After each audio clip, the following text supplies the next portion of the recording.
यीशु की स्तुति हो, यीशु की स्तुति हो, यीशु को धन्यवाद। यीशु को धन्यवाद। इसलिए प्रभु यीशु के शिष्यों ने लूकस का सुसमाचार अध्याय 17 वाक्य 5 में कहा, क्या कहा?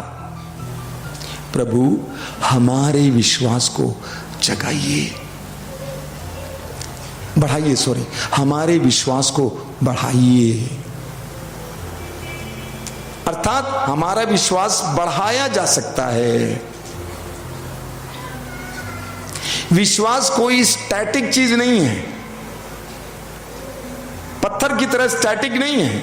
विश्वास या तो बढ़ता है या तो घटता है। अध्यात्म में कुछ भी क्या बोलते हैं, यथावत नहीं होता है।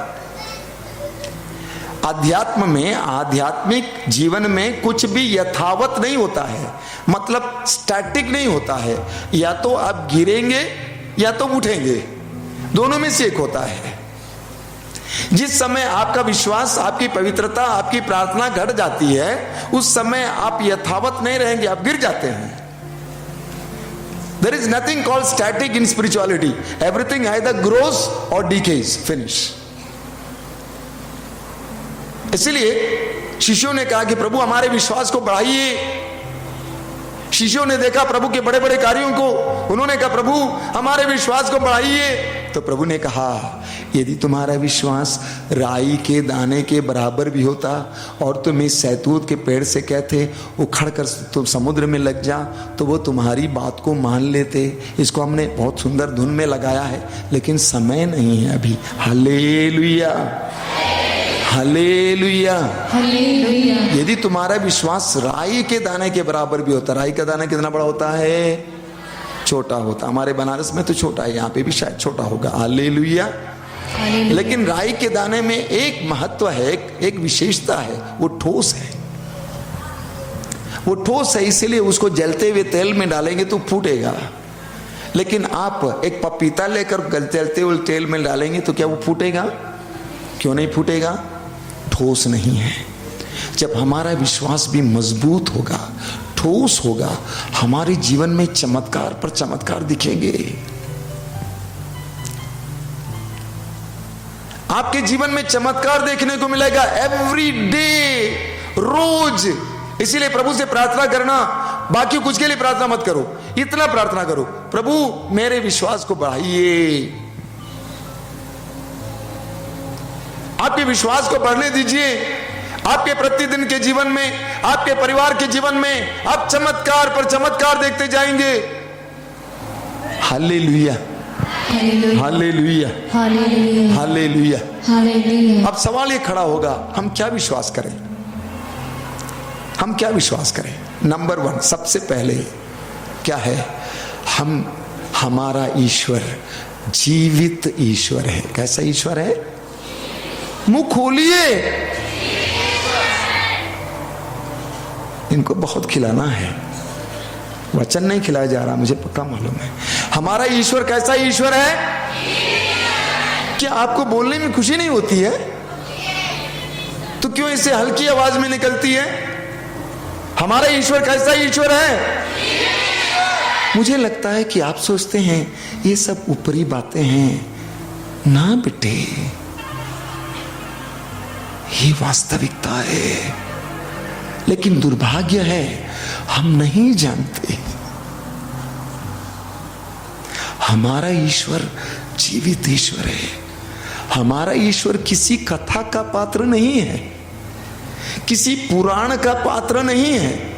हम जिस ईश्वर पर विश्वास करते हैं और जिसके बारे में पवित्र बाइबल हमें सिखाती है, वो ईश्वर जिंदा ईश्वर है, जीवित ईश्वर। What is the meaning of jivit ishwar? जीवित ईश्वर का मतलब क्या है? जो सुनता है, बोलता है, देखता है, महसूस करता है, जिसको हम सुन सकते हैं, हम जिससे बात कर सकते हैं, जिसको हम महसूस कर सकते हैं। We can feel. यस, अगर नहीं सुने तो आज सुनना। मुझे बहुत पीड़ा होती है अपने विश्वासियों से बोलते समय, क्योंकि ये सब हमारे लिए एक कहानी जैसे बन गई है। हम सोचते हैं ये सरमन का हिस्सा है, ये फादर की बात है, ये चर्च की बात है। ना भैया, Your God is a God who is alive. अभी मिस्सा के बाद, खाने के बाद मैं कमरे में गया, सोचा प्रभु क्या बोलूं, समझ में नहीं आता है, क्लियर नहीं आ रहा, बहुत कुछ बोलना, क्या बोलूं। प्रभु ने मुझसे कहा हाथ सिर से हटाओ, मेरे सामने आके बैठो। कमरा बंद किया, मैं परम प्रसाद के सामने बैठ गया। प्रभु ने मुझे बता दिया तुझे ये बोलना है। What do you think of your God? अपने ईश्वर के बारे में सही ज्ञान होना आवश्यक है। जैसे आपका अपने परमेश्वर के बारे में ज्ञान होगा, वैसे आपका विश्वास होगा, वैसे आपके जीवन में ईश्वर के कार्य होंगे। तो सबसे पहली बात कि वो ईश्वर जीवित ईश्वर है। दूसरा कि वो हमारे साथ है। आप जानते हैं बाइबल में ईश्वर ने जब भी किसी को बुलाया, वहां पर उसको एक बहुत बड़ी पूंजी दी। वो क्या पूंजी थी मालूम? ईश्वर ने कहा मैं तुम्हारे साथ हूं। ईश्वर ने मूसा को एक बहुत बड़ा काम करने के लिए बुलाया। आप जानते हैं, खैर आपने मनन नहीं किया है, ईश्वर ने मूसा से कहा मिस्र देश में जो मेरी जनता रह रही है, जो 400 साल से वहां पर बस गई है, जिसकी जड़ें जम चुकी हैं, उनको उखाड़ो और वहां के राजा की गुलामी से बचाकर मेरे देश में ले आओ। एक बहुत बड़ा काम, इतना बड़ा इतना बड़ा इतना बड़ा सोचा नहीं जा सकता है। उसके लिए प्रभु ने क्या पूंजी दी, क्या शस्त्र दिया मालूम? प्रभु ने कहा मैं तुम्हारे साथ हूं, मैं तुम्हारे साथ हूं। Greatest capital.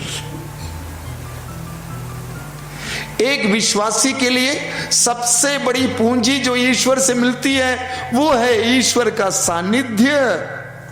इसलिए आप पढ़ेंगे निर्गमन ग्रंथ के अध्याय 33 में मूसा क्या करता है, 34 में,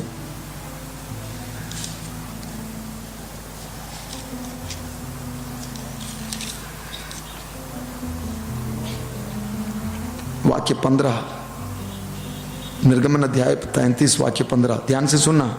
मूसा ने प्रभु से कहा यदि तू स्वयं हमारे साथ नहीं चलता तो अच्छा हो कि हमें भी यहां से जाने की आज्ञा ना देना। अंग्रेजी में इसका अनुवाद और बेहतर है, कभी कभी पिट जाता है अनुवाद। अंग्रेजी में अनुवाद है if your presence does not go with us then let us perish here. अगर तेरा सानिध्य हमारे साथ ना जाए तो प्रभु हमें यहीं पे ही बर्बाद होने दीजिए। क्यों? क्योंकि लिखा है हम ये कैसे जान सकेंगे कि मैं और तेरे ये लोग तेरी कृपा पात्र हैं। यदि आप हमारे साथ नहीं हैं तो हम कैसे जान सकेंगे कि मैं तेरे प्रजा आपकी कृपा पात्र हैं। आगे यदि तू हमारे साथ नहीं चलता तो मैं और तेरे ये लोग पृथ्वी के अन्य सब लोगों से कैसे विशिष्ट समझे जाएंगे। इसलिए मूसा ने कहा प्रभु यदि आपका सानिध्य हमारे साथ ना चले तो हमें यहीं पे बर्बाद होने दो। उत्पत्ति ग्रंथ अध्याय 39, यूसुफ के बारे में हमें पढ़ने को मिलता है। यूसुफ याकूब के 12 बच्चों में एक था। उनके भाइयों ने जब यूसुफ 17 साल का था ईर्ष्यावश यूसुफ को बेच डाला। अच्छा, ये सब समझना जरूरी है। बेच डाला सब नहीं, जब यूसुफ बेचा गया उसको गुलाम के रूप में बेचा गया। कैसे बेचा गया? कैसे बेचा गया? नौकर नहीं बल्कि गुलाम। एक गुलाम के रूप में, जैसे जानवर खरीदे बेचे जाते हैं आजकल, उस जमाने में इंसान भी खरीदे बेचे जाते थे, गुलाम। इतने धनी इंसान का बेटा, प्यारा सा बेटा अब गुलाम बन जाता है और वो मिस्र देश पहुंच जाता है, पोटीफर के घर पे पहुंच जाता है। वचन में लिखा हुआ है ईश्वर उसके साथ था, इसीलिए वो जो कुछ करता था उसमें सफलता मिलती थी। हालेलुया, कान खोलकर सुनिएगा, ईश्वर उसके साथ था इसलिए वो जो कुछ करता था उसमें सफलता मिलती थी। वचन में लिखा हुआ है ईश्वर ने ना केवल यूसुफ को आशीष दी बल्कि यूसुफ के कारण पोटीफर के परिवार को भी आशीष दी। यूसुफ जहां कहीं भी जाता था, यहां तक कि जेल में भी जाता था, उसको सफलता मिली क्योंकि ईश्वर उसके साथ था। हम लोग अपने परिवार में, अपने काम काज में, व्यापार में, पढ़ाई में, अध्ययन में सफलता चाहते हैं। इसके लिए एक कुंजी है, एक नुस्खा है। वो क्या है? ईश्वर हमारे साथ। इसीलिए संत पौलुस क्या कहते हैं, अभी भी मैंने आपको सुनाया, रोमी अध्याय 8 वाक्य 31 में, यदि ईश्वर हमारे साथ है तो कौन हमारा विरोध कर सकता है। मेरे प्रिय भाई, मेरे प्रिय विश्वासी भाई, यदि ईश्वर आपके साथ है, that is the greatest all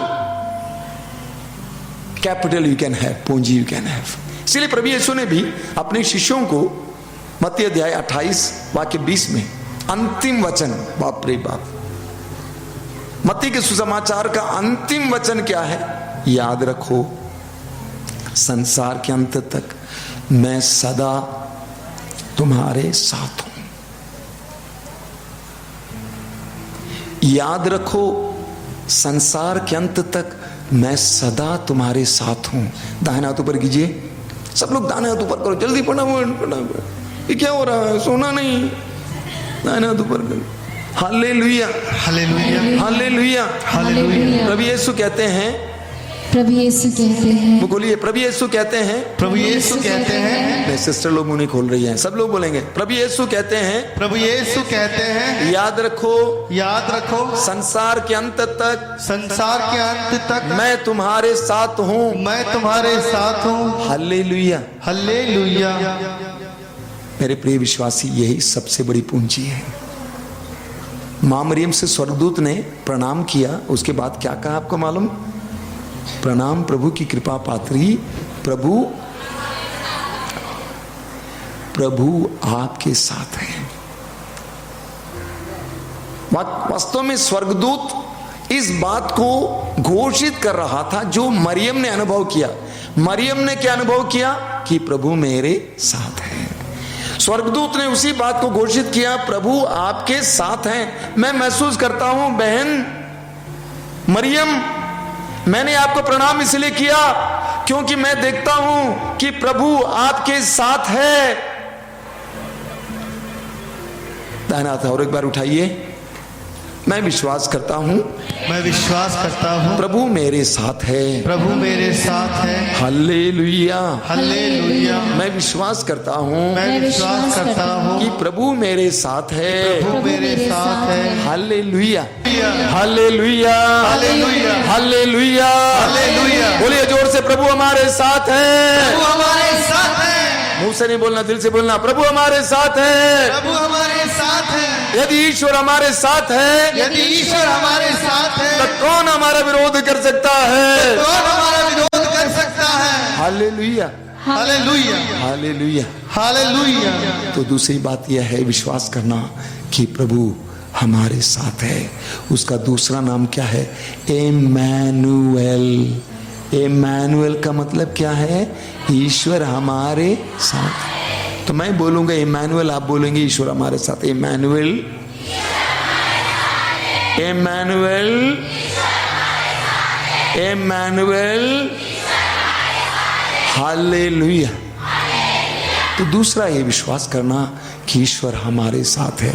तीसरा ये विश्वास करना कि वो सर्वशक्तिमान है। क्या विश्वास करना? कि ईश्वर सर्वशक्तिमान है। हालेलुया।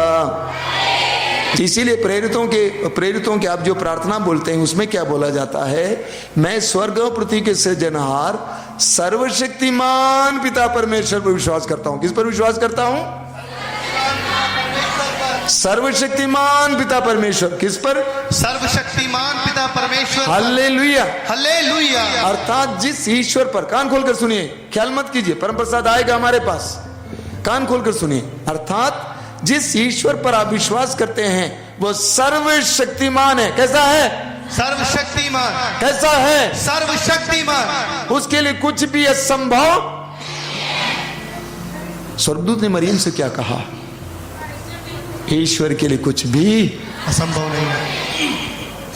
लूकस का समाचार अध्याय 1 वाक्य 37, लूकस का समाचार अध्याय 18 वाक्य 27, लूकस अध्याय 18 वाक्य 27 में आप पढ़ेंगे जो मनुष्यों के लिए असंभव है वो ईश्वर के लिए संभव है। जो मनुष्यों के लिए असंभव है वो ईश्वर के लिए संभव है। Hallelujah, hallelujah, hallelujah, hallelujah. मैं आपको बताना चाहता हूं, माफ करना, हम अपने को विश्वासी मानते हैं, बार बार बोलते हैं मैं सर्वशक्तिमान परमेश्वर पर विश्वास करता हूं, लेकिन इसके बावजूद हमारे हमारे मस्तिष्क पर बहुत सारी ऐसी बातें लिखी गई हैं जो हम लिखे हैं, ये संभव नहीं है, संभव नहीं है, संभव नहीं है। हमारे जीवन में कई ऐसी बातें हम सोचते हैं not possible, not possible, not possible, impossible. परमेश्वर को हमारे जीवन में महान कार्य करने के लिए यह एक बहुत बड़ी बाधा है, क्योंकि ईश्वर पर हमारा विश्वास मजबूत नहीं है। मार्था की तरह वो भी, हम भी बोलते हैं ये संभव नहीं है, सड़ गया है।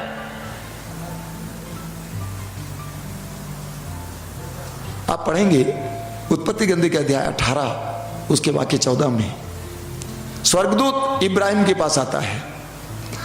इब्राहिम ने स्वर्गदूत की सेवा शुश्रूषा की और स्वर्गदूत ने इब्राहिम से कहा कि अगले वर्ष इस समय तुम्हारी पत्नी सारा की गोद में एक पुत्र होगा। सारा ने क्या किया? सारा ने क्या किया?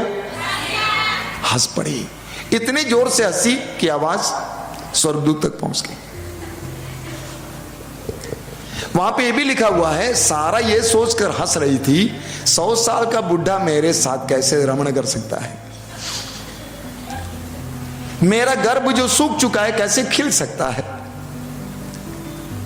तो स्वर्गदूत ने सारा से पूछा, इब्राहिम से पूछा, सारा क्यों हंसी? सारा क्यों हंसी? क्या ईश्वर के लिए कोई भी बात कठिन है? तो मुंह खोल के बोलती हूं नहीं, लेकिन ईमानदारी से देखेंगे अपने जीवन को, आप देखेंगे बहुत सारी बातें आपने लिख डाला है not possible, not possible, not possible.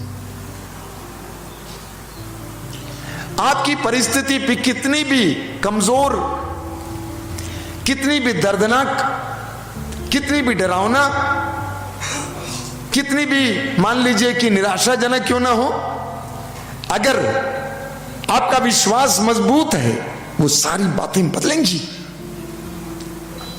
Through the power of your faith.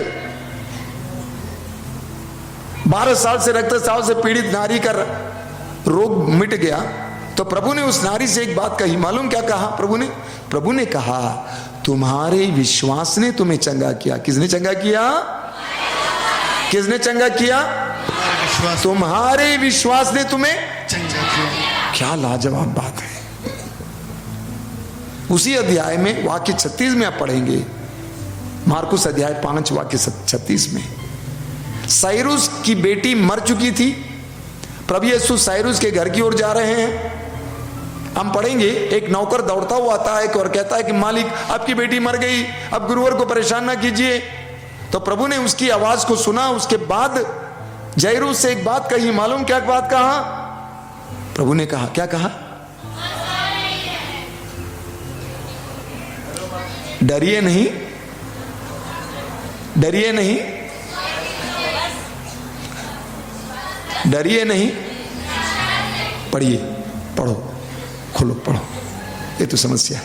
क्या लिखा हुआ वहां पे? ये तो समस्या है। अंधाधुंध क्या लिखा हुआ है? डरिए नहीं, डरिए नहीं, डरिए नहीं ना बाबा, पढ़ो ना और एक बार बाइबल से, डरिए नहीं। हाँ, डरिए नहीं, बस विश्वास कीजिए। ये पवित्र वचन है, इसमें से एक बिंदु भी नहीं हटाना चाहिए, एक मात्रा नहीं हटाना चाहिए। पढ़ते समय लिखा हुआ है डरिए नहीं, बस विश्वास कीजिए। वो बस एक बहुत बड़ी चीज है। डरिए नहीं, बस विश्वास कीजिए। Hallelujah, hallelujah.